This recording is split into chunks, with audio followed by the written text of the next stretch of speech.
Hello again.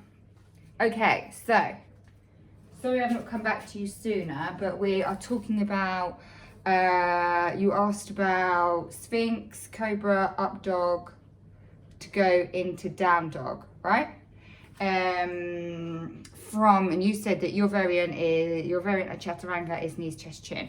So I'll show you a couple of teaching points that you may or may not have seen, and I'm going to show you some variants. Okay? So we'll take it from the beginning of our sun sow. So we stand with our feet together in mountain, Tandasana, toes together, heels ever so slightly apart in line with the hips. Inhale, arms above the head.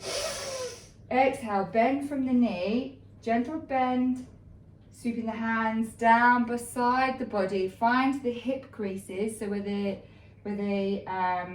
torso folds over the legs, and fold with a straight spine, shoulders are back, planting the torso onto the thighs, hands reach the floor or your blocks, and keep the knees nice and bent to enable you to release the spine. Chin tucked into chest. Inhale to lift up halfway, straighten the legs. Good. Exhale to fold over the thighs. And you mentioned you had tight hamstrings, so just paddle the knees, because I don't want you to hold anything static there. Keep the movement nice and fluid, so paddle the legs. Sorry if this is a weird angle. Paddle the legs, swing the hips left to right. Oh, get in there. Get in there. Good. Chin tucked under. Note the bend in the knees. Allow the head to hang heavy. Shake it out a little bit. Okay. Hands plant on the mat.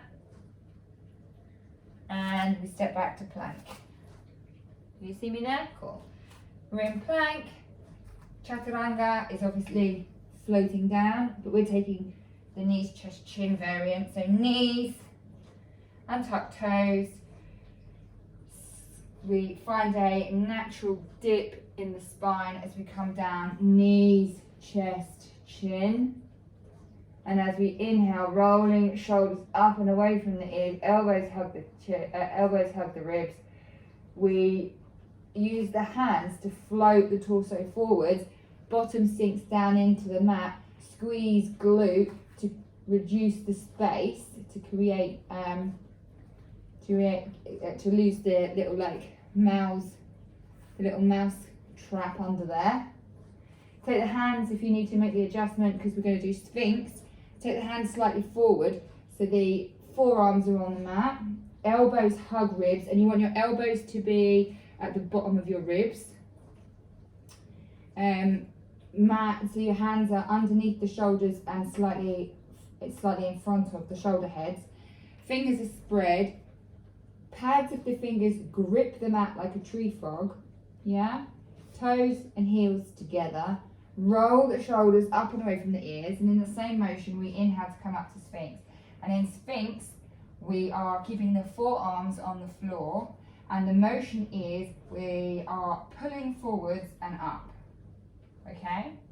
So feel yourself with the tree frog fingers pulling forwards and lifting up. Okay? Lots of space around the neck and chin. Try not to hold any tension in the neck.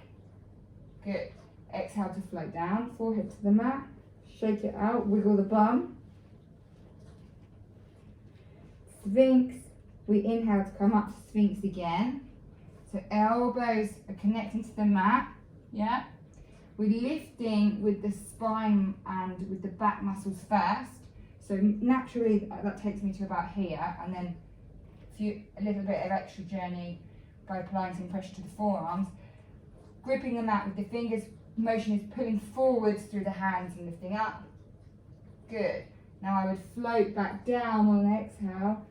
Take the hands to underneath the shoulders, tuck the toes, and squeezing the belly button. You've got a couple of options here. You can come back up through knees, chest, chin.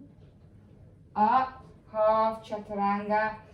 Tuck tailbone under as we take it almost through a child's pose, and then straighten the legs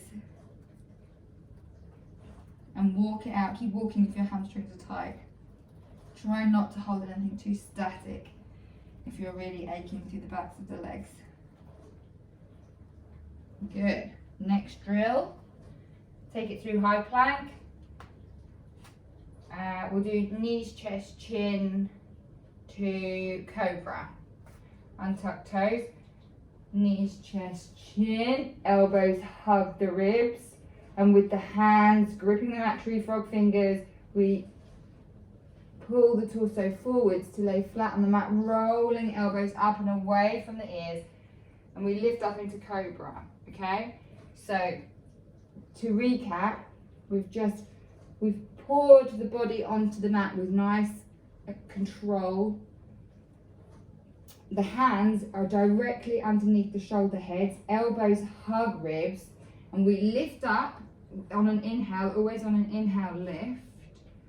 We lift up on an inhale using the back muscles, and then in a fluid motion, as soon as we've reached our maximum that we can do with our back muscles, we engage the tree frog fingers and we allow the arms to take some of the journey.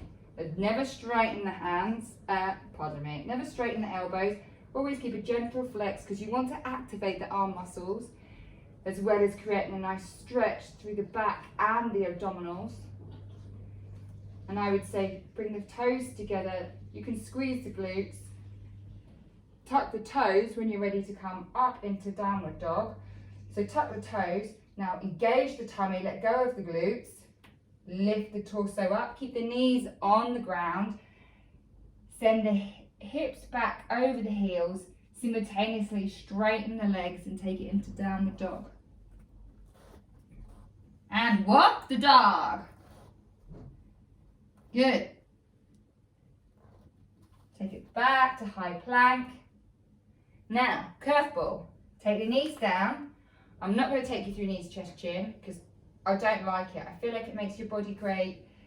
I know it's a traditional half chaturanga, but I'm not a big fan, and I don't necessarily think it gives you any strength to do a full chaturanga. So if you imagine chaturanga, you're in high plank. You take the shoulders over the wrists, so you come onto the very tips of the toes, and it's a half a push-up, lift up, upward dog, downward dog. So when you're doing knees, chest, chin, it doesn't necessarily feel, I don't feel like it feels like it's good prep for full chaturanga. Also, I don't like the position that you come down in because I feel like it gives a lot of tension here. I prefer to teach when you bring your knees down, instead of having a loose back, I would tuck tailbone under, squeeze belly button to spine, round through the shoulders, rotate elbow creases forward and float the torso down in one line, okay?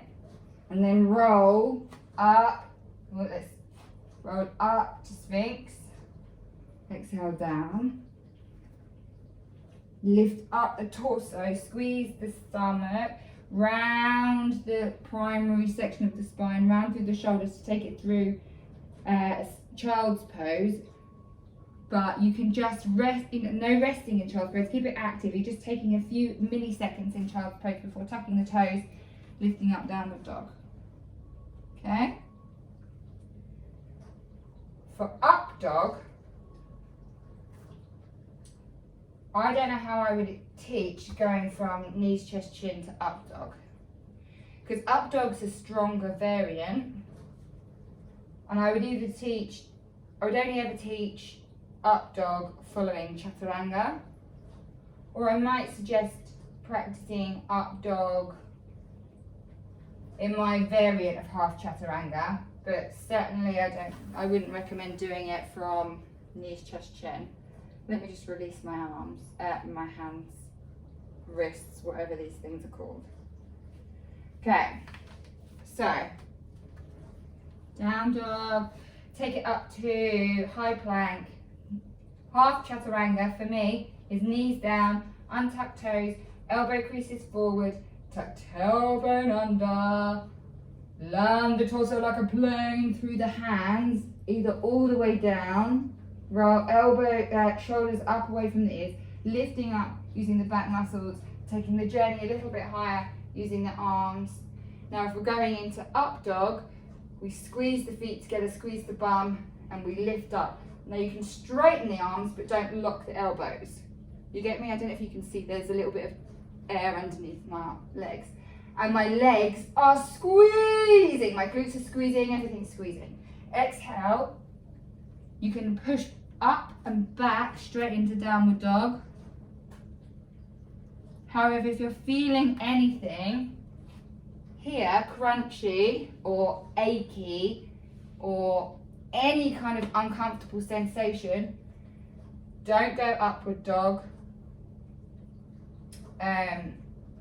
into downward dog. You can experiment with upward dog, but take it back down to cobra, tuck toes, go through child's pose, and then up to downward dog.